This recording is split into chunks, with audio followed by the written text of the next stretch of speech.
Patrick et Hugo Delon du journal L'Équipe.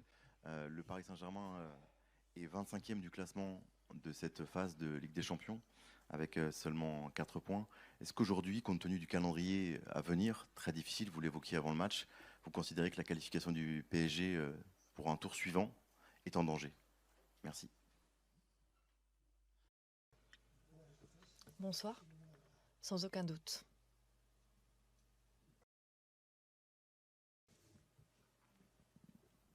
Bonsoir Luis, Alice Lefebvre pour l'AFP. Comment, encore une fois, vous expliquez ce manque d'efficacité face au but? Merci.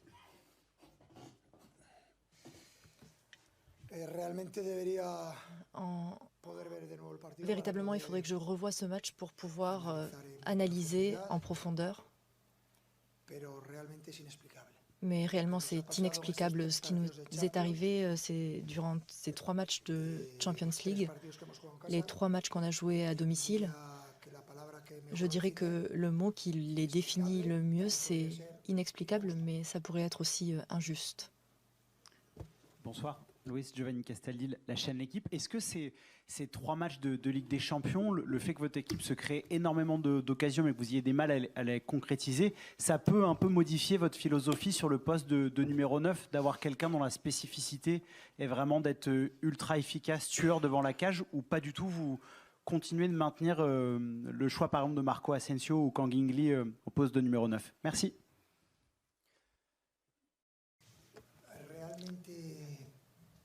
À dire vrai, le responsable de la création de 50 occasions de but en 3 matchs, c'est l'équipe, et le responsable de tout cela, c'est l'entraîneur. Donc si on n'obtient pas de résultats, c'est moi le responsable sans aucun doute. Je n'ai aucun doute là-dessus. Qu'est-ce que je vais faire? Je vais faire ce que je considère le mieux pour que mon équipe continue de créer des occasions de but, continue d'être meilleure que l'adversaire, continue de défendre à haut niveau, mais c'est très difficile d'expliquer une série de 3 matchs en Champions League où on a été aussi supérieur à l'adversaire, et de seulement avoir à la fin 4 buts, ça ressemble à une mauvaise blague.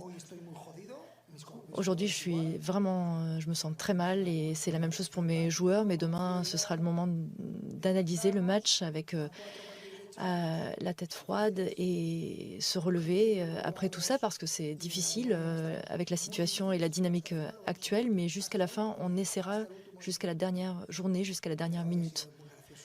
Mais aujourd'hui, ça a été presque drôle, entre guillemets, de voir comment nous avons encaissé les buts. Nous avons besoin de 20 occasions de but claires pour marquer, et lui, l'adversaire éternue et il marque. Et c'est la même dynamique à chaque fois. Il faut maintenant l'accepter, penser à se relever et tenter à nouveau. Il n'y a aucune autre option possible. Saïd Hamda. Dans quel état vous êtes émotionnellement aujourd'hui? Est-ce que vous êtes triste? Est-ce que vous êtes énervé? Est-ce que vous êtes un petit peu tout à la fois? Vous êtes l'équipe qui encaisse le moins d'occasions de toute la Ligue des Champions, et vous êtes la deuxième équipe qui en crée le plus. Est-ce que ce n'est pas le manque d'un attaquant, la pièce manquante du puzzle de votre système?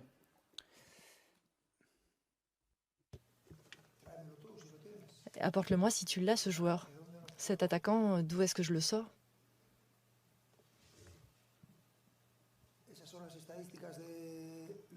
Ce sont les stats de la Ligue des Champions, et à partir de là, je suis fidèle à mes idées.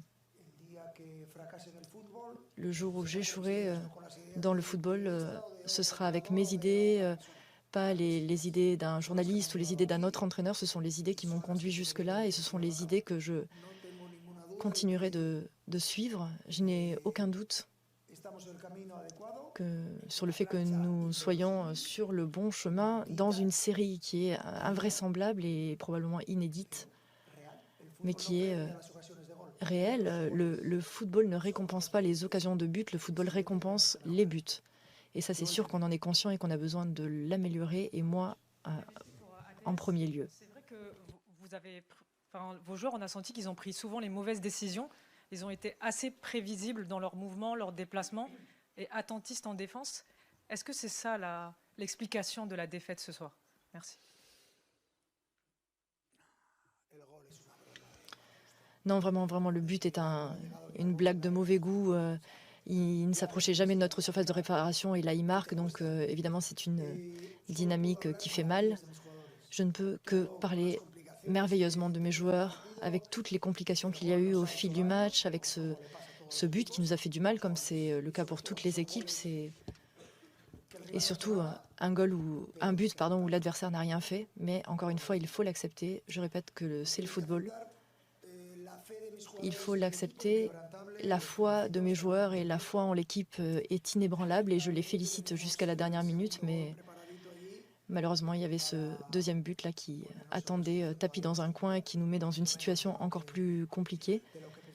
Un point de moins que ce que nous pensions obtenir, mais je répète qu'il nous reste 4 matchs de Champions League et jusqu'à la fin, on va travailler.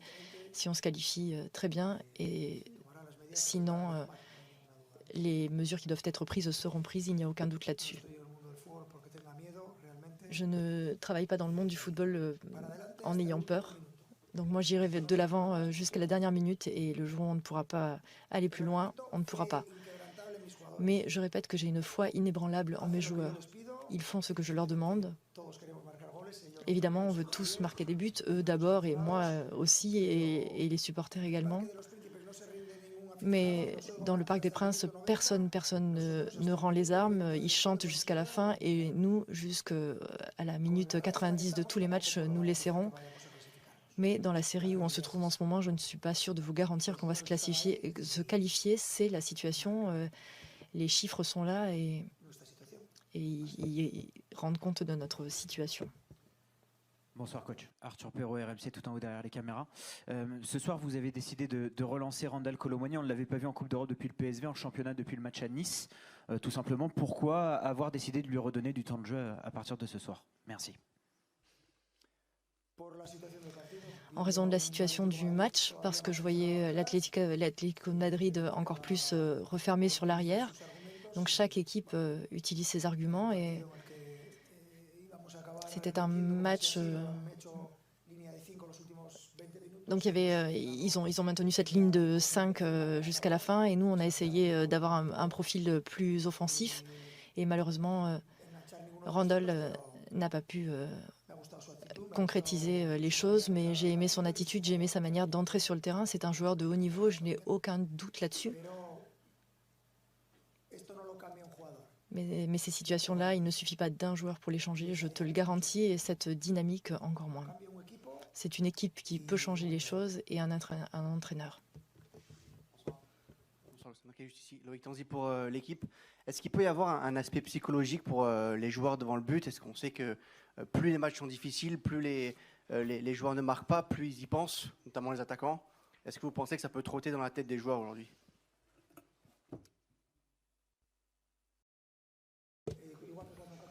C'est pareil quand tu encaisses un but et quand tu encaisses un but injuste, avec tout ce que ça t'a coûté de marquer toi un but et toi tu encaisses un but injuste, très clairement. C'est pour ça que j'essaie toujours de vous dire l'inverse de ce que vous dites, parce que vous voyez toujours les choses négatives, c'est logique, c'est votre travail. Et moi j'essaie toujours d'adoucir les choses, faire en sorte que mes joueurs ne sont pas affectés. Mais là, cette fois-ci, oui, bien sûr que ça affecte les gens et ça affecte énormément et ça affecte tout le monde. L'entourage, les supporters, les joueurs, l'entraîneur, des journalistes qui seraient pour le PSG. Il y en a peut-être un sur 1000 parmi vous. Bien sûr que ça nous affecte, évidemment. Mais tant que j'aurai de l'énergie, je continuerai de dire le contraire de ce que vous me dites. Pourquoi? Pour protéger mon équipe, mon club et mes joueurs. Et pour que ça les affecte aussi peu que possible. Mais évidemment, évidemment qu'ils sont touchés. Comment est-ce que ce serait possible de ne pas être touchés? Merci coach. Bonsoir. HLH pour BRFM. Mais justement, certains diront que c'est un manque de chance. D'autres diront que c'est une défaite qui semble logique quand on se crée autant d'occasions et qu'on ne marque pas. Quand on a un entraîneur comme vous, avec autant d'expérience, que dit-on à ces jeunes joueurs qui composent cet effectif pour justement continuer de les maintenir au plus haut niveau? Je ne parle jamais avec les joueurs. Et je crois que c'est quelque chose d'intéressant que les entraîneurs jeunes le sachent. À la fin, je ne parle pas avec eux, à la toute fin. Je ne me réunis pas avec l'équipe parce qu'il n'y a plus rien à arranger à ce moment-là. Celui qui se sent très très mal, il reste dans cette situation parce que quoi que tu dises, ça ne changera pas. Il n'y a rien à changer, c'est trop tard. Donc il faut à ce moment-là baisser le niveau d'énergie négative et demain, plus tranquillement, là on discutera et on parlera du match. Je crois que chacun peut tirer les conclusions qu'il souhaite, mais je crois que personne qui a vu le match ne peut dire que ça a été un résultat juste. C'est un résultat totalement injuste. Le football est injuste, la vie est injuste. Et à partir de là, qu'est-ce que je peux améliorer ?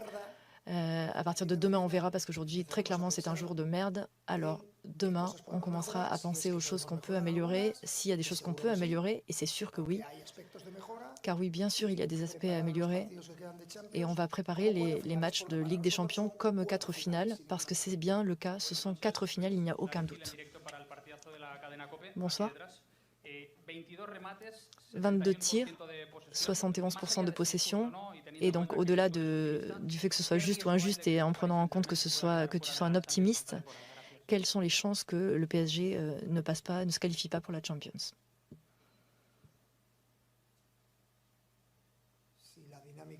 Si la dynamique de la Champions League est celle que l'on voit en ce moment, je ne sais pas, je ne sais pas. Cette compétition, depuis le début, a commencé de façon assez tordue, avec un tirage au sort assez anormal pour une équipe du chapeau 1. Et à partir de là, nos arguments n'ont pas été suffisants pour gagner assez de matchs. La malchance, chacun peut l'appeler comme il veut, mais ce qui est sûr, c'est qu'on aurait dû gagner nos 3 matchs à domicile et les gagner facilement. Pas seulement les gagner, mais les gagner largement. On a gagné, perdu et fait un match nul. Mais si c'est ça la dynamique, c'est sûr que ça va être très très difficile. Dernière question. Je voulais vous demander par rapport à cette série, cette mauvaise série de résultats incroyables, comment est-ce que vous considérez la saison et comment vous imaginiez la saison et comment vous la considérez maintenant? Je ne suis pas quelqu'un qui planifie beaucoup de choses. La vie peut changer en 16 secondes. Je n'ai jamais fait de plan sur où nous allions terminer en Champions League. Ce que je sais, c'est qu'il reste 4 finales. C'est comme ça qu'on va les envisager. C'est une compétition qui, après les 8e de finale, il suffit de 2 matchs et tout peut s'arrêter. Nous, on a encore 4 matchs pour changer la situation. Si on en est capable, très bien. Et sinon, ce sont d'autres équipes qui se qualifieront. C'est la situation. Rien de